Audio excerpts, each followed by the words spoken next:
स्वागत है आप सभी का एक बार फिर से आपके अपने YouTube चैनल पर।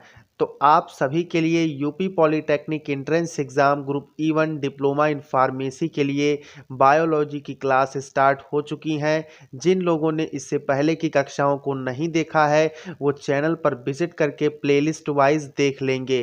पहला चैप्टर द लिविंग वर्ड और दूसरा चैप्टर प्लांट जो है प्लांट का होता है यानी पादप जगत प्लांट किंगडम वाला समाप्त हो चुका है। यह आपका थर्ड चैप्टर है कोशिका द सेल। ये ऐसा चैप्टर है कि जिससे ऐसा एंट्रेंस एग्ज़ाम या ऐसी प्रतियोगी परीक्षाएं जिसमें अगर साइंस पूछा जाता है जैसे ले लीजिए नीट परीक्षा है तो इसमें कोशिका से संबंधित कम से कम 2 से 4 क्वेश्चंस अवश्य मिल जाते हैं। तो आपका जो यूपी पॉलिटेक्निक एंट्रेंस एग्ज़ाम है इसमें भी कोशिका से प्रश्न आने तय हैं। ये एक महत्वपूर्ण चैप्टर है।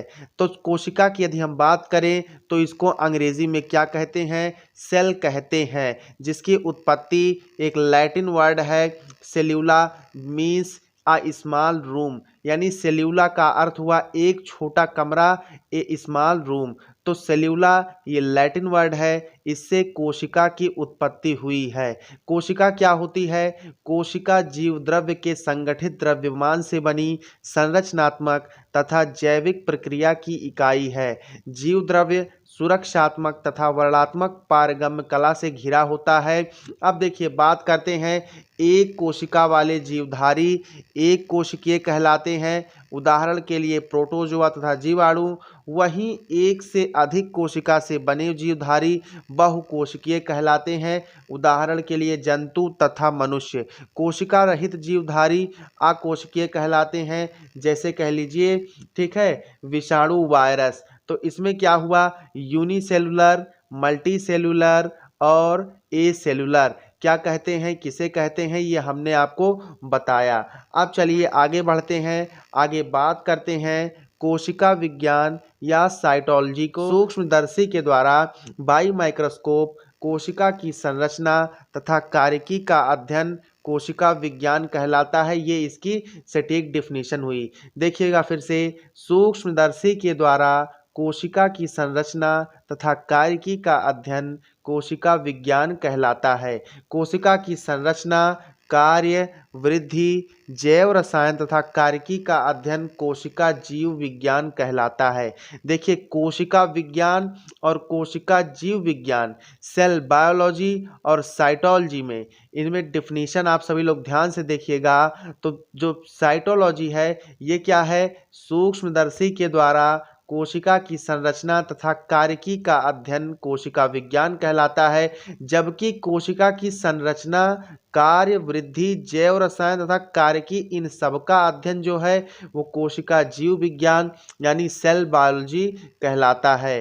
अब आगे बात करते हैं, रॉबर्ट हुक ने 1665 ईस्वी में सर्वप्रथम आदि सूक्ष्मदर्शी के द्वारा कार्क के टुकड़े में मधुमक्खी के छत्ते के समान छोटे छोटे कोष्ठक देखे और उसे कोशिका की संज्ञा दी। एक वैज्ञानिक थे रॉबर्ट हुक, जिन्होंने सर्वप्रथम एक आद्य सूक्ष्मदर्शी के द्वारा कार्क के छोटे टुकड़े में मधुमक्खी के छत्ते के समान छोटे छोटे कोष्ठक, छोटे छोटे कमरे देखे और उसे ही क्या कह दिया?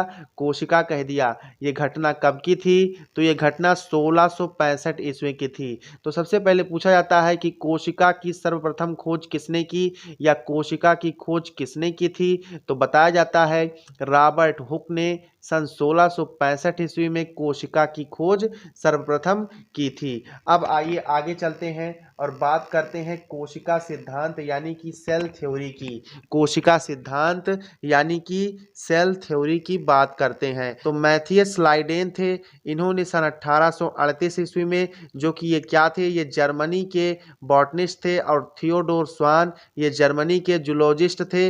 और जो क्या कहा मैथियस लाइडेन जो कि 1838 में, और थियोडोर स्वान ये प्राणी वैज्ञानिक थे, इन्होंने 1839 ईस्वी में कोशिका सिद्धांत यानी सेल थ्योरी का प्रतिपादन किया। तो यदि क्वेश्चन पूछा जाए कोशिका सिद्धांत सर्वप्रथम किसने दिया था, तो मैथियस लाइडेन या एम स्लाइडेन और थियोडोर स्वान या टी स्वान जो भी कहिए, इन्होंने सन 1838 और 1839 ईस्वी में कोशिका सिद्धांत प्रतिपादित किया।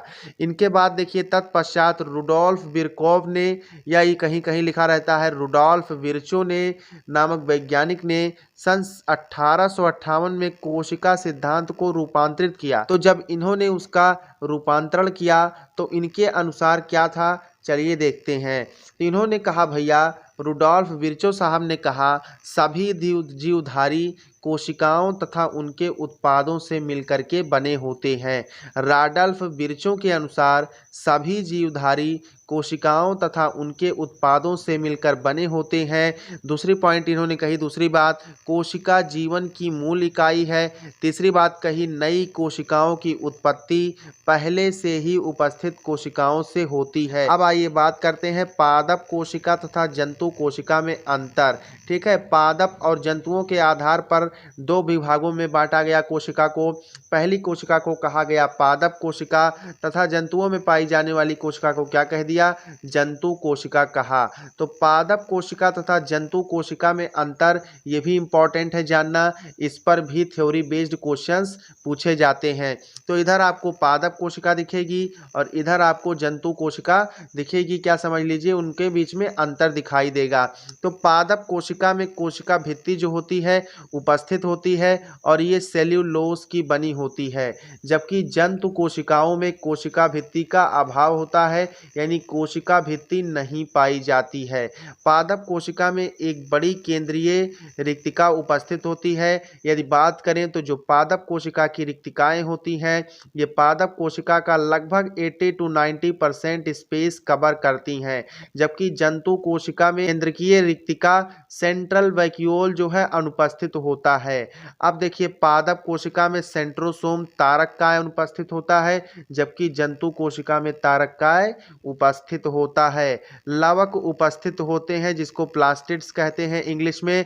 तो लवक जो है पादप कोशिका में उपस्थित होती हैं, प्लास्टिड्स में क्लोरोप्लास्ट पाए जाते हैं जिससे पौधे अपना भोजन बनाते हैं, जबकि जंतु कोशिका में प्लास्टिड की अनुपस्थिति होती है।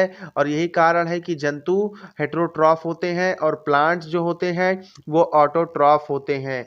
तो आज के इस वीडियो में हमने देखा कोशिका क्या है, पादप कोशिका तथा जंतु कोशिका में अंतर। अगले भाग में हम मिलते हैं। जय हिंद।